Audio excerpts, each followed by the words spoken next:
Hello friends, ഒരു തള്ള vibe തന്ത വൈബ് ആയതിൻ്റെ ലക്ഷണമാണെന്നറിയില്ല. നമ്മൾ ഇലക്കറികളും ഹെൽത്തി ആയിട്ടുള്ള ഇതിന് മുന്നേ ടേസ്റ്റ് തോന്നാത്ത ഫുഡൊക്കെ ഒരു ഏജ് ചെയ്യുമ്പോൾ ഇതൊക്കെ തന്നെയാണ് നല്ല ടേസ്റ്റ് എന്ന് തോന്നാൻ തുടങ്ങും. അതായത് മുട്ടുവേദന, നടുവേദന, കാലുവേദനയൊക്കെ വരാൻ തുടങ്ങുമല്ലോ ഒരു 30s എബോ കഴിയുമ്പോൾ.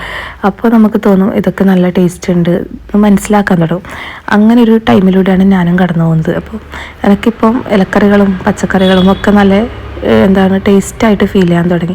പിന്നെ നമ്മൾ തന്നെ കുക്ക് ചെയ്തുണ്ടാക്കുമ്പോൾ എല്ലാത്തിനും ഒരു ടേസ്റ്റ് ഫീൽ ചെയ്യും. അങ്ങനെയും ഞാൻ ഫുഡിനെ കുറ്റം പറയാത്ത രീതിയിലേക്ക് എൻ്റെ ലൈഫ് എന്നെ കൊണ്ടെത്തിച്ചിട്ടുണ്ട് കേട്ടോ. അപ്പോൾ ഞാനിവിടെ ഇലക്കറികളിൽ ഉഴുന്നിൻ്റെ ഇല കുക്ക് ചെയ്യുന്നതാണ് കാണിക്കാൻ പോകുന്നത്. എൻ്റെ ഹസ്ബൻഡിൻ്റെ അടുത്ത് പോയപ്പോൾ എനിക്ക് കുറച്ച് ഉഴുന്നിൻ്റെ ഇല കിട്ടിയിട്ടുണ്ടായിരുന്നു. അപ്പോൾ ഇത് ചീര വറുക്കുന്ന പോലെ ആ വറവുണ്ടാക്കുക എന്ന് പറഞ്ഞുകൊണ്ട് വെളിച്ചെണ്ണയിൽ വെളുത്തുള്ളി ഇട്ട് കാച്ചിയിട്ട് കട്ട് ചെയ്ത് തണ്ടൊക്കെ കളഞ്ഞ് ക്ലീൻ ചെയ്ത് കട്ട് ചെയ്ത ഇലയും സവാള ഒരു കഷ്ണവും പിന്നെ പച്ചമുളക് ഇട്ടിട്ടാണ് ഇത് വറുത്തിട്ടുണ്ടായത്. പിന്നെ ലാസ്റ്റിൽ കുറച്ച് തേങ്ങയും കൂടി ഇടുക. ഇത്രേ ഉള്ളൂ. ഇഷ്ടമായാൽ ലൈക്ക് ചെയ്യാം.